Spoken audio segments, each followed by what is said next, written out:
Hi everyone, this is Kshitij, and on this channel we talk about robotics, research and academia. In today's short video, let's talk about edge computing and its importance in robotics.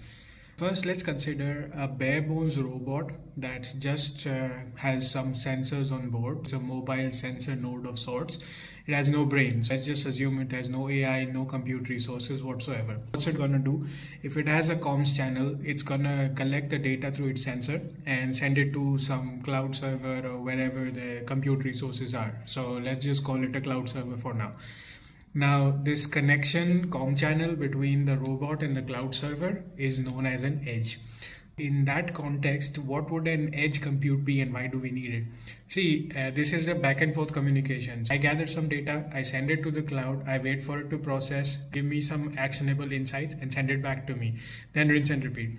Actually, this is going to be a slow process because it's just me, one robot with one sensor. Now imagine if I have a whole collection of sensors, there's a whole team of robots, so like a swarm. This would get very clunky and it has a central point of failure, the cloud. If something were to happen to the cloud, the entire swarm would kind of be rendered useless. Prevent that, to minimize latency, to have real-time decision-making abilities, we need to look into edge computing. Now remember the edge, the COM channel. Edge computing basically means to compute at the edge itself without having to take the data back to the cloud or the processing unit. What that means is now your robot itself is a sort of edge server. It has compute resources, it gathers the relevant data, processes it, and takes the necessary action. So there is no longer the need to send it back to the base station, back and forth, so minimal latency.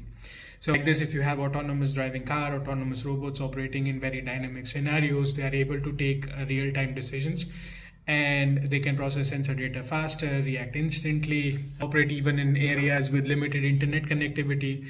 And of course, the compute resources are costly and limited. So that does not mean you gather anything and everything and start processing everything on board, because remember, a high performance gaming PC and the size that of a robot. So the size of compute resources is not the same.